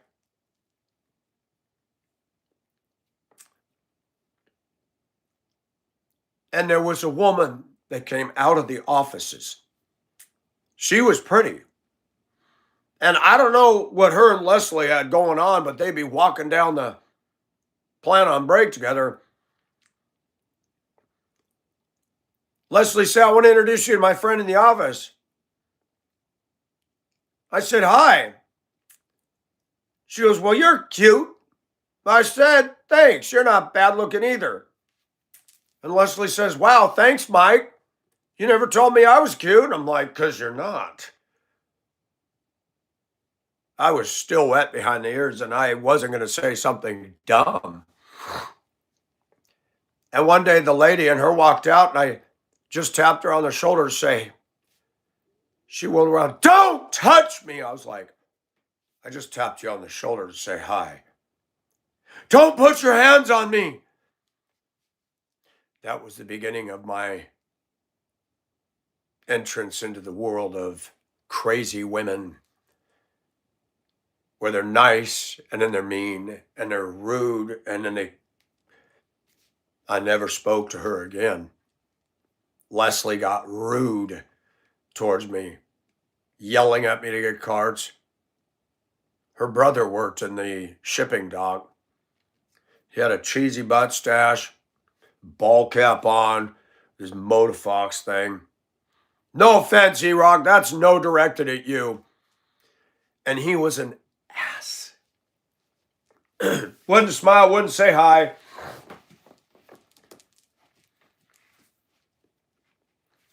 And he told one of the guys in the warehouse that Mike, he needs to get laid. He goes, what do you mean by that? He said he goes 100 miles an hour in this place, and I don't know why he works so hard, and he's intense, man. He needs to get laid. I thought, oh, and Jim's getting all the chicks, huh? Jim and Leslie, two opposites. He was a wallflower. I thought he probably doesn't get a date unless he buys her liquor. And that was Prescott. That Prescott, Arizona was senior citizens. That's it. Antique shops and bars. That's it. You could go down Cortez Street, it was antique shops. You went down Montezuma and you had Whiskey Row. Historic Whiskey Row. You can look it up. And all the bad mob bikers are in there and all the chicks with their skimpy little tops and sitting in there with their drink thing, and they're the queen of the universe. And the biker groups would ride through Prescott with no tops on. Police didn't do a thing because there were too many of them. Wow. And they were not, I'm sorry. Back then, the bikers were not pretty. They had more hair under their arms than they had on their head. Woo!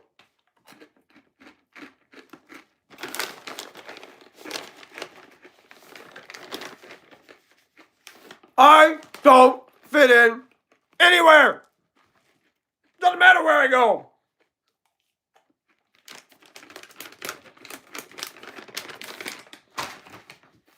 I should retire in a mental health facility. Padded room, quiet, 3 square meals a day. Orderlies that check on me. I could do lives from a padded cell. You know why I say that? Many institutions have closed. They put them back out in the middle of us.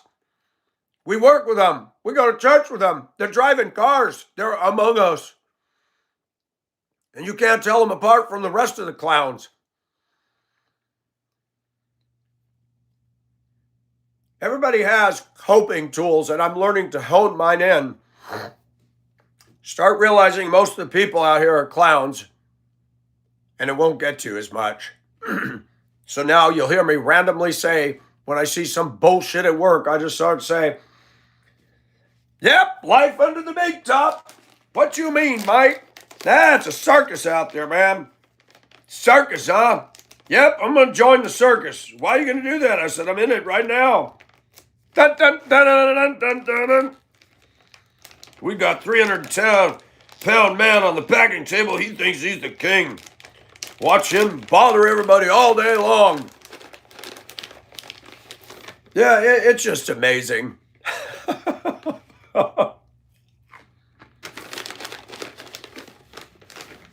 Everybody thinks they're the definition of whatever. I like clusters.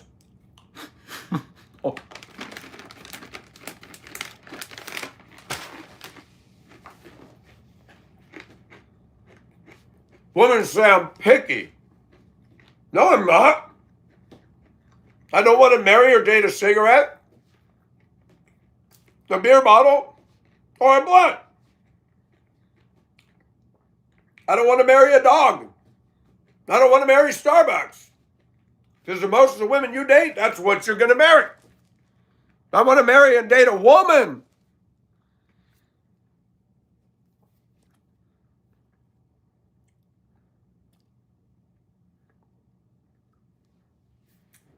What happened to that? What happened to that?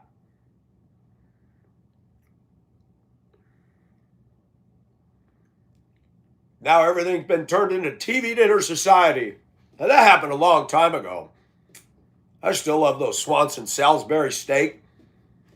Salisbury steak, beanies and weenies, man. Those were my favorite with the hot apple dessert.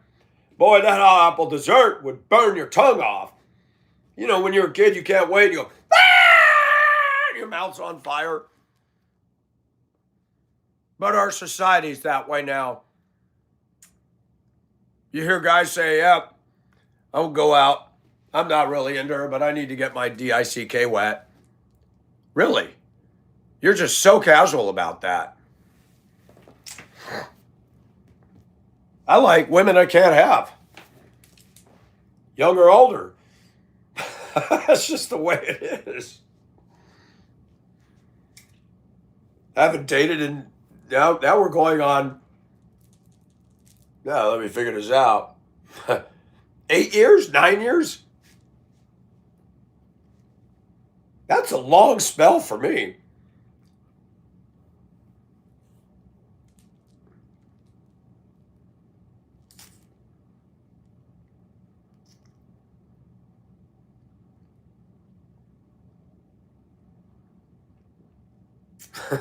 If I told you all that was in my mind, it'd shock the stuff out of everybody.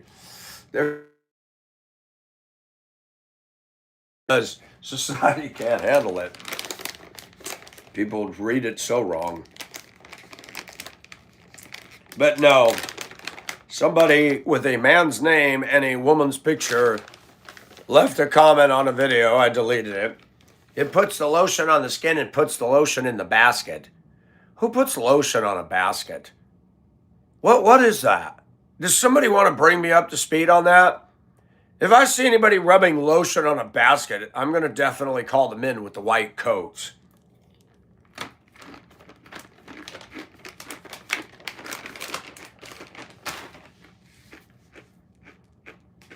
Hey, Jag. Thanks for the free entertainment. Thanks for giving me the subject for today. That's awesome. So, the answer to your question, no.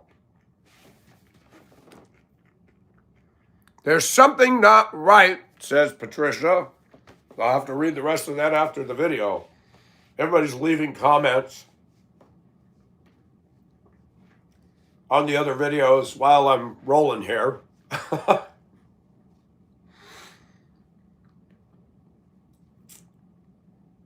I think it's fun because even when I have the chat open now, the trolls will come in and I haven't had to kick them out.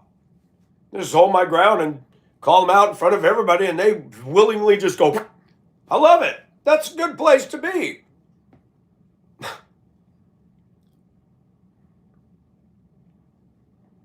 God's brought me to my knees this last week.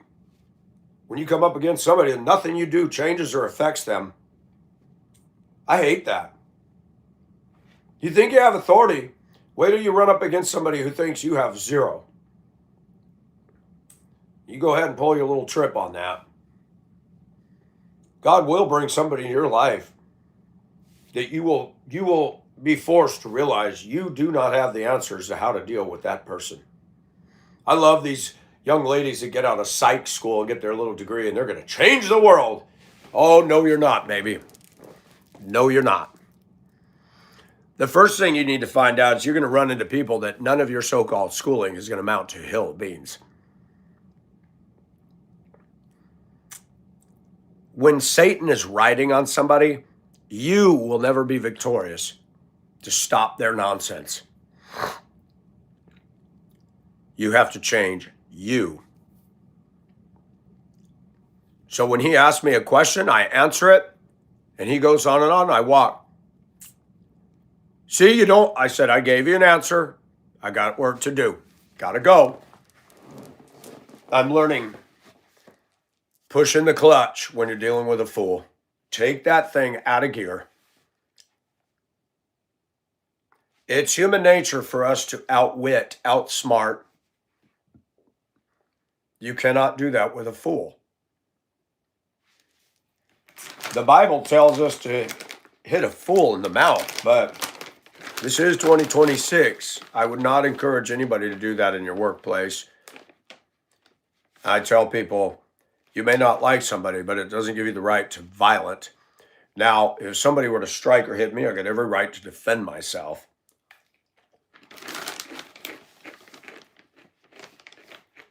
Not worried about that happening with this clown. He's just a heckler.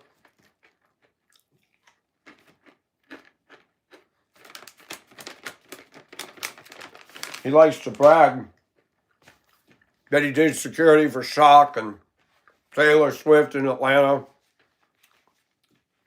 Next time he does that, I say, so what happened with that job if you were doing so great? How'd you end up here? I already know the answer to that.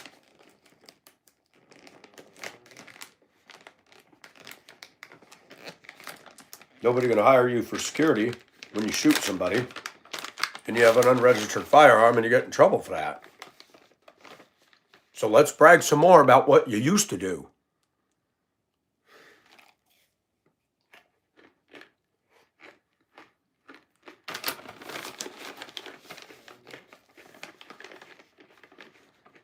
People ask me, will I ever go back to driving a school bus?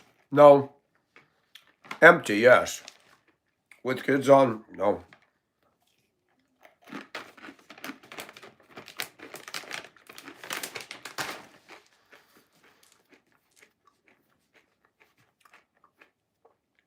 I do keep my CDL up.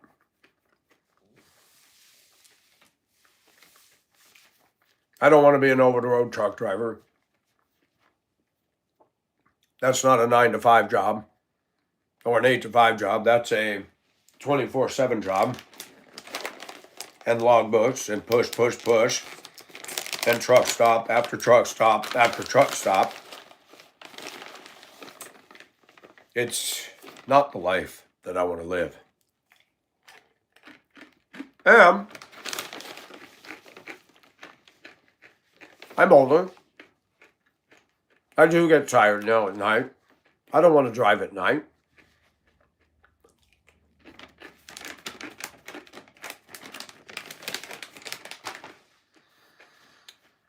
I don't want to drive at night at all. No interest.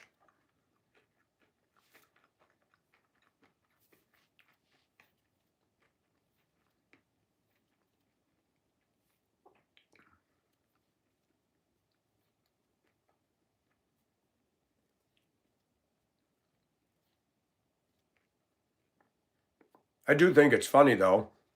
I want to say something in favor of the black community that needs to be said. When I called the police on this white boy that was wanting everybody in the neighborhood to know he had a scat pack, I mean, making noise not once, but for hours, doing Brodies in the intersection. And these scat packs are irritating. They don't sound good. They're deafening. It's not like the 454 and the Chevelles and the old muscle cars that had that wah, wah, wah, wah. That, to me, that's cool stuff. This stuff is just simply to make noise. It's little boys that are trying to play alpha wannabe. And it went on, and I finally called. Knock at my door is a black lady, a petite black lady sheriff. I showed her the video. I told her, I said, oh, and he's leaving right now. She goes, okay. She marched to her car real fast and tore after him. Hasn't been a problem since. A black woman, not the men, stopped the problem. Stopped it. That's interesting. That's interesting. What is wrong with the men in our society? That black woman caught up with him and said, you better stop. Whatever she did worked. I say I don't think women should be in law enforcement, but guess what? I have to humbly admit, she solved my freaking problem and his problem. He was tired of it. He said, who doing that? I said, it's them clowns in the neighborhood that were stealing gas. They're not stealing, but selling 5 gallons of gas for $100 during Helene. That's a good way to shit on your neighborhood. Rip off people in a disaster. 2 clowns. 2 brothers. True definition of Southern SHIT. White boys. White Southern boys. Fleecing people.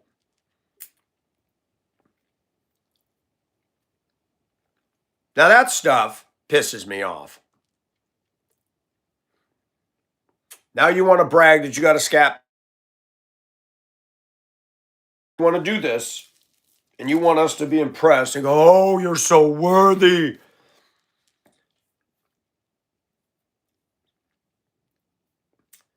I'm not impressed. I could save my money and buy that too and go, wah, wah, wah. I mean, there's no skill involved. It's an accelerator pedal. Anybody can go, it's so retarded. And this is our society today. These little teeny boppers taking over intersections, going round and round like a toilet ball. Sounds like a toilet.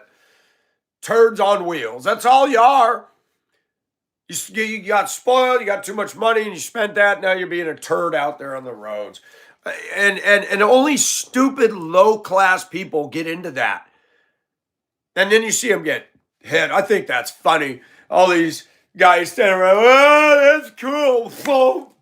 Oh, dude, you got hit. Oh, they're all filming it. Yeah, that's your friendship base. Filming you get thumped by a car. Stupid people do stupid things, and then they put it out there on the internet. Yeah, and then you come over and make rude comments to me. You are the definition of just that. I had a 400 big block, 727 automatic torque flight tranny, posi track rear, and an ugly, boxy 72 Dodge. But it had the powder blue and the dark blue two-tone chrome rims, chromies. That was a good-looking truck. And when I fired that thing up, man, did that thing have thunder.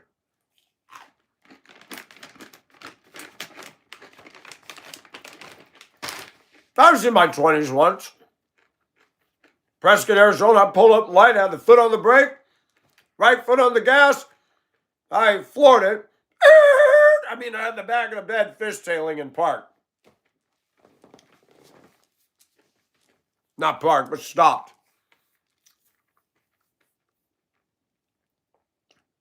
And you know what I began to realize?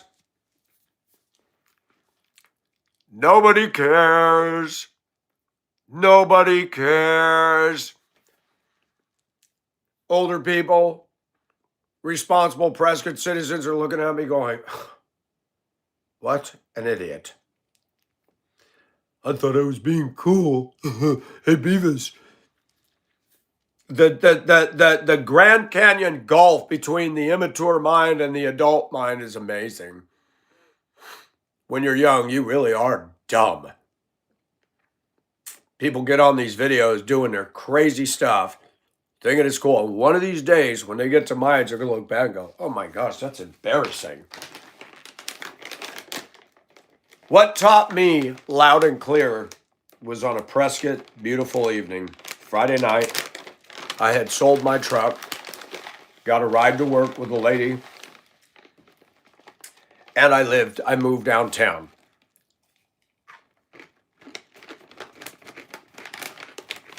I made friends with an Italian New York lady, Medea Sadecchi. We would walk together. She had a boyfriend. Nothing inappropriate. We walked together at arts and crafts festivals. I'd wander through the antique stores. I started doing mature things. And it didn't take me long to stand to wait to cross Gurley Street and watch these douches. The clown show on wheels. The guy with the 79 Ford that made his doors gold wing. And you see these guys, they really think they're the king. They're at the intersection. Blam, blam, blam, blam, blam. Race each other the red light. I said, you know, now that I'm out of that, I see how ridiculous it looks. Now I don't even care about that. That I had pretty gal friends down on the feet, down on the street, taking in an art show. Beautiful women. Not these teeny boppers that were on the cheerleader team at Prescott High School, sitting there with their little coochie top on, hanging out the side of an old balding guy with a pot gut. Like, oh, wow, how did he score that thing? Who knows? Who cares? Maria was drop dead gorgeous. She could have been on the cover of Cosmo. And I learned that quick perspective, Michael. I met a redhead woman that did ink. They were tiles, all covered in black ink. And the way she did it is you etched away the ink to create a picture. White tile background. She goes, if I make a mistake, you can't. I said, oh my gosh. And I began to respect certain artists and what they did. She had beautiful work. She'd do a tiger in a forest. I said, wow, that's hard. I got to know different people and walk in a different vein, and I loved it. But I remember standing by myself one night. It was a beautiful summer evening. One thing I will say about Prescott, you didn't have that god-awful Georgia humidity. And I tell you, Prescott had some nice evenings. No mosquitoes, fire ants, all that crap. The guy came in like a convertible Porsche or something. He had Bolero blasting from the car, but it sounded rich. It was echoing off the buildings, and he pulled up at Gurley and Cortez. It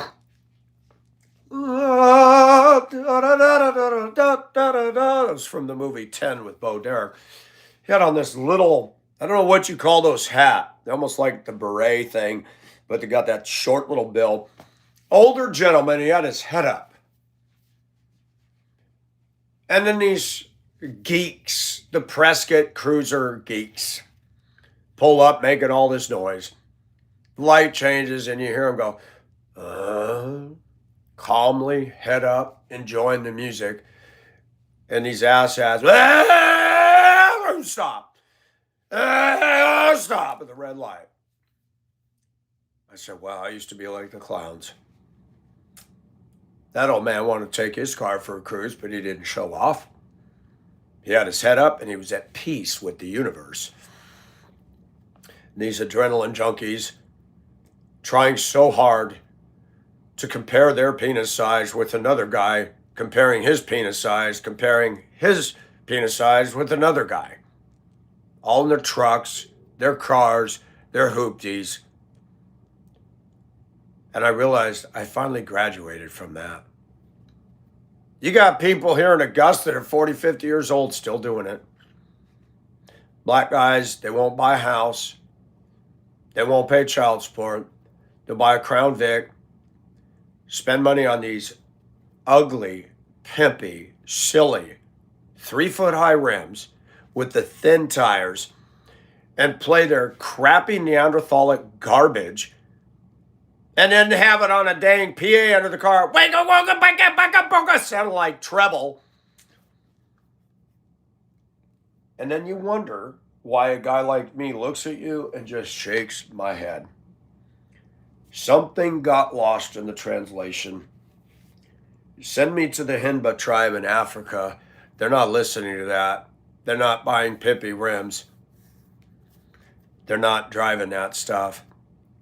They're nomadic people that learn to survive in the African wild. I want to know them. I would love to experience them. And yes, even though it's wrong for me as a Christian, I would love to make love with one of those beautiful tribal women because it would be quite the experience. This culture, then it's not just that I talk about, even my culture. A headache, arguments, friction, power plays.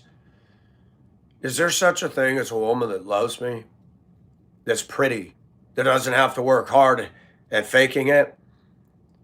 Is there such a thing as a woman who loves me, who doesn't bug me and resist me and try to control me, and I don't want to control her, but where we just fit together? Does that exist? Before I lose my vitality, before I lose my decent body, is there such a thing? I don't know. I've looked at young women that are pretty. The problem is their mind is nowhere near mine.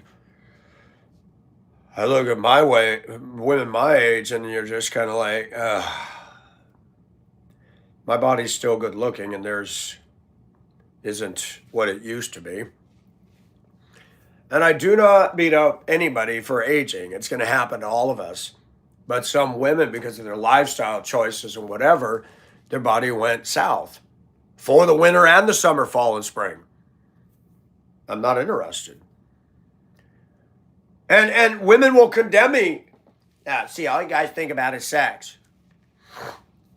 All you think about is Starbucks dogs, SUVs, and your silly vain culture that is just insignificant. Did I say that? I did, because to me it's I hate SUVs. I think they're the stupidest thing ever created. You want to buy a truck, buy an M35A2 and stop. Spend less money for that than you will a damn brand new pickup today, and all you got is plastic and problems and warranties and dealerships that want to soak the crap out of you. What's the point? And be different. Stop following the lemurs. I like lemurs, by the way. They're so cute. Lemmings, I think it was actually said lemmings did not walk off the cliff. There was some factoid check on that. But whatever. People are sheep. Jesus called us that. Because we're dumb. The shepherd has to lead the sheep because the sheep don't know what's good for them. You women, you men, you think you're all that? Jesus called you a sheep. You need a leader that ain't you.